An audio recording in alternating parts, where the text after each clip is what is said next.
네, 여러분 안녕하세요. 네, 6번째 영상으로 인사드립니다. 제가 마지막 브이로그를 촬영하고 한 일주일 정도를 푹 쉬었어요. 푹은 아닌가? 배달 5개를 했으니까 일주일 동안 하루에 뭐 2개, 1개 뭐 이렇게 해서 킥보드 타고 하다가 도보로 하려니까 진짜 힘들더라고요. 킥보드는 고장나고 날은 덥고 지치고, 그런데 또 프로모션은 빠지고 그러니까 힘이 빠지더라고요. 그래서 자연스럽게 일주일을 쉬게 됐어요. 휴가 겸. 여러분들이 궁금하신 건 그게 아니죠. 도보 수익이 얼마냐. 저는 이게 질질 끄는 거 싫어해서 먼저 말씀드리면, 제가 42건 했고요, 세전 기준으로 36만 원이었습니다. 물론 이거 프로모션이 20만 500원이었어요 그래서 가능했던 겁니다. 시간대별 프로모션을 마지막 날 그 점심 피크 실패한 거 빼고 전부 다 성공했어요. 하는 거마다 6일 동안 얼리버드 했고요, 4일 동안 점심 피크 했고, 이틀인가 3일 동안 제가 오프 피크를 했어요. 프로모션을 정말 많이 맞춘 거예요. 그래서 가능했던 거고, 그리고 제가 브이로그 찍었던 그 주 지나고 저번 주 그리고 이번 주 프로모션이 많이 떨어졌죠.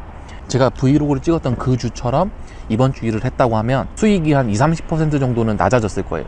뭐 단건 프로모션 빠졌죠, 시간대별 프로모션 낮아졌죠, AI 프로모션에 비마트가 빠졌더라고요. 그러면 수익이 툭 떨어지죠. 현실적으로 도보 수입은 프로모션이 좋으면 30 이상, 프로모션이 안 좋으면 20에서 30 사이, 프로모션이 완전 빠져버리면 한 10만원대, 진짜 잘해야 20만원 초중반이라고 봅니다. 커넥터가 많이 늘면서 사실 묶음 배송이 굉장히 힘들어졌어요. 일반 배차로 띄워서 묶음 배송을 해보려고 했는데 진짜 막 핫타임, 진짜 막 몰릴 타임에도 안 뜨더라고요. 그래서 저는 그냥 AI로만 주구장창 했고, 2건인가 제외하고는 올 AI예요. 도보 수익은 그렇다는 걸 먼저 말씀드릴게요. 또 이거 먹어야겠다. 배고프다. 그 저번 영상에 주소 오기제 관련된 게 있었는데, 전 지금까지 한 5개월 정도 배민을 하면서 단 한 번도 배달 실수가 나온 적이 없어요. 뭐 국물이 샜다든지, 뭐 주소가 잘못됐다든지, 뭐 이런 문제가 전 한 번도 생긴 적이 없었어요.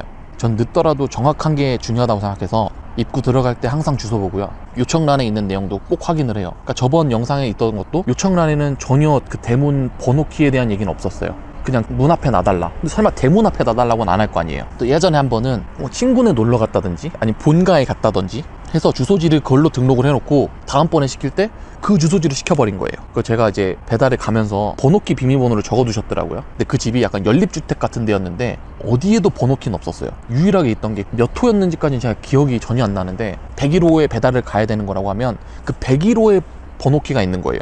설마 이걸 눌러서 집 안에 넣어달라고는 안 하겠지라고 생각을 해서 제가 고심고심 하다가 전화를 했어요. 그분도 본인이 주소가 잘못된지 모르시더라고요. 제가 설명을 드렸더니 그분이 이제 주소를 확인하신 거죠. 근데 제가 가까우면 가려고 했는데 직선 거리로만 3km가 넘는 곳이었어요.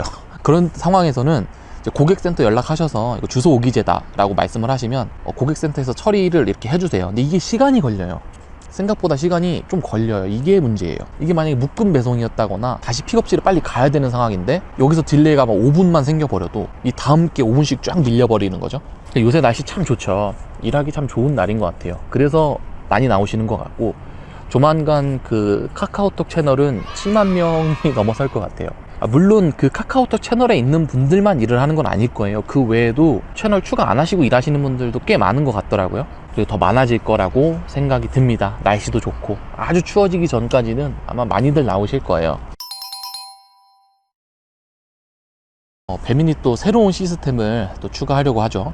잠정 연기는 됐습니다만 라이더 레벨이라는 거, 배민 커넥터라는 게 사실 직업이라고 하기가 되게 애매하잖아요. 이 진입장벽이 너무 낮아요. 아니 없어. 진입장벽이 없고 그냥 누구나 들어올 수 있으니까 배민이 원하는 서비스 수준을 한참 못 미칠 거라고 봤어요. 그러니까 새로운 사람을 계속 받는 것보다 기존에 있는 사람 중에서 잘하는 사람들을 혜택을 주고 일을 하세요.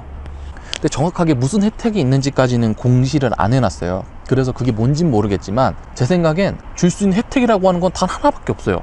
돈. 근데 이 돈을 직접적으로 줄 건지 간접적으로 줄 건지, 직접적으로 주는 거는 뭐 이 레벨을 달성을 하면 뭐 얼마를 주겠다, 이런 아주 단순한 것도 있겠죠. 아니면은 이 레벨을 달성을 하면 한 건당 뭐 얼마를 더 주겠다. 근데 간접적으로 주는 거는 일하는 시간을 늘려준다거나, 일하는 시간을 늘린다는 거에 대해서 커넥터 많은데 일하는 시간 늘리면 어떡해 라고 보실 수도 있는데, 얼마 전 기사에서 배민이 이 근무 시간 제한 걸어놓은 거를 탄력적으로 변경할 생각이 있다라는 기사를 봤거든요. 그랬을 때는 이게 가장 배민이 원하는 시스템이라고 봐요. 근데 뭐 혜택이 매달 바뀐다고 하니까 달라질 수는 있는데, 이제 커넥터는 많이 모였고, 물론 배민 입장에서 충분한지는 잘 모르겠습니다만, 이제 배민이 고민할 거는 서비스 질을 어떻게 높이느냐겠죠. 제가 봤을 때 가장 유력한 건 일하는 시간을 늘려주면서 뭐 어떤 프로모션을 하나 달아주는 거라고 봐요. 그래야 그 레벨을 항상 유지하기 위해서 다들 노력을 하겠죠. 물론 어디까지나 뇌피셜입니다. 이동수단으로 배달하시는 분들은 안전운전 하시고요. 도보로 하시는 분들 건강 챙기시고 진짜 응원합니다. 도보는 정말 리스펙해요. 도보는 리스펙해야 되고. 아우, 나 진짜 너무 힘들었어요. 다음 영상을 뭘로 만들지를 한번 고민을 해봐야 될 것 같은데, 일단 오늘 영상은 여기까지입니다. 좋아요 한 번씩 눌러주시면 너무 감사하겠습니다. 건강한 힘찬 일주일 되시고요. 안녕. 감사합니다. 빠이.